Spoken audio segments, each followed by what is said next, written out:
Et voilà les premiers tours de roue dans la Ford Mustang Mach-E. Donc en ville, généralement c'est le terrain de jeu favori des électriques. Donc là on a rechargé sur notre borne de recharge rapide Ionity tout à l'heure. On part, on a 97% de charge de batterie, donc ça correspond à presque 500 km d'autonomie. Donc c'est assez fidèle à ce qu'annonce Ford, pour rappel qui annonce 610 km.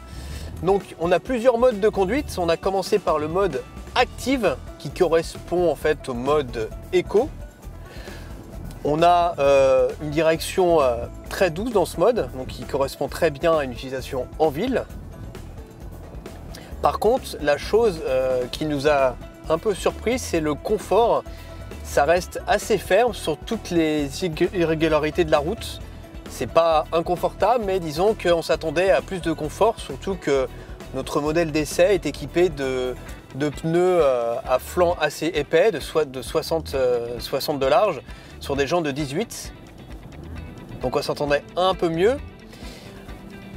Parmi les modes de fonctionnement, donc là on est en drive, on a un mode L qui permet d'amplifier la récupération d'énergie au freinage. Donc c'est pas paramétrable, on a le mode par défaut. Donc ça permet de récupérer de l'énergie lorsque l'on cesse d'accélérer, lorsque l'on lâche la pédale d'accélérateur. Mais en plus, on a via l'écran, on voit dans les réglages supplémentaires la conduite monopédale. On l'active comme ceci et ça correspond à une utilisation, ce qu'on appelle one pédale, qui existe aussi chez d'autres constructeurs, où là on peut carrément se passer de la pédale de frein. Ça veut dire qu'à partir du moment où on relâche la pédale d'accélérateur, la voiture freine jusqu'à l'arrêt complet. Alors au début, c'est vrai que c'est un peu surprenant, mais c'est vrai qu'à force, on s'y fait et surtout, ça permet non seulement d'économiser les freins, mais aussi de recharger la batterie parce qu'à chaque fois qu'on relâche la pédale d'accélérateur, et ben ça remet un peu d'énergie dans la batterie. Bon, on a des montants de pare-brise assez épais, ça gêne un peu la visibilité, mais grâce aux multiples caméras, notamment les caméras 360, on a une bonne visibilité sur l'écran de 15 pouces. Au niveau du... On voit ça freine bien quand même, il faut vraiment s'habituer à ce fonctionnement de one pédale. Au niveau de la maniabilité, on a un bon braquage. Ça reste tout à fait correct, même pour une utilisation en ville, même si la voiture du long de ses 4,71 m n'est pas faite vraiment pour la ville. Là on voit on est sur une petite route un peu dégradée, on sent que ça bouge pas mal. Après on a d'autres modes de conduite, notamment le mode Whisper qui correspond au mode normal, où là on a un peu plus d'énergie.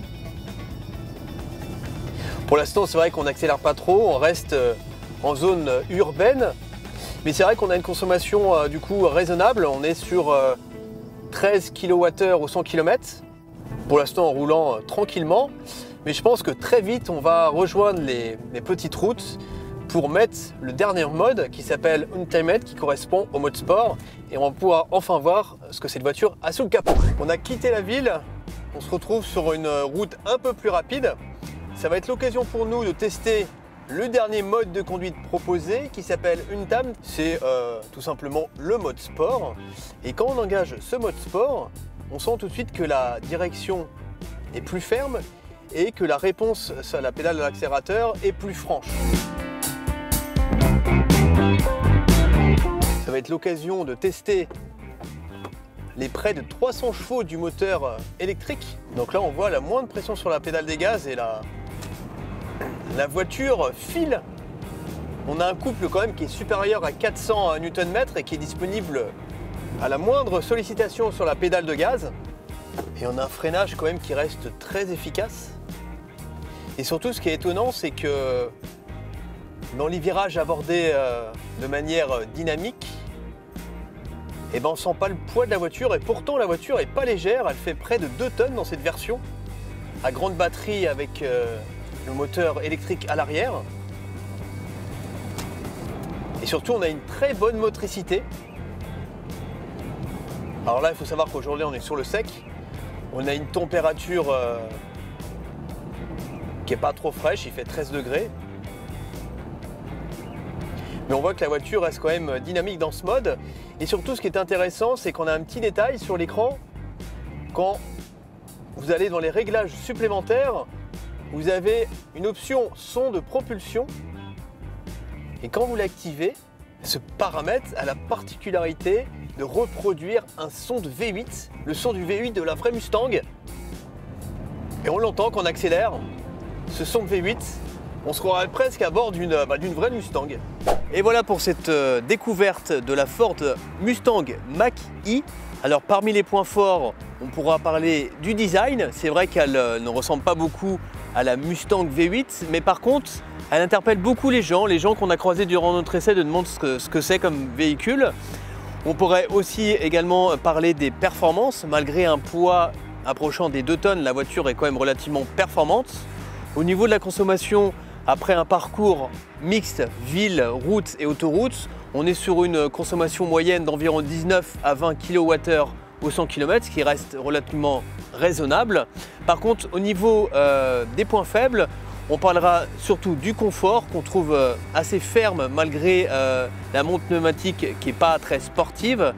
Également la qualité de fabrication qui selon nous n'est pas extraordinaire, surtout au niveau de la planche de bord. On a beaucoup de plastique dur, mais également quelques lacunes d'équipement pour un véhicule vendu près de 60 000 €. On regrette de ne pas avoir de siège électrique ou encore du toit panoramique ou même des rétroviseurs rabattables électriquement.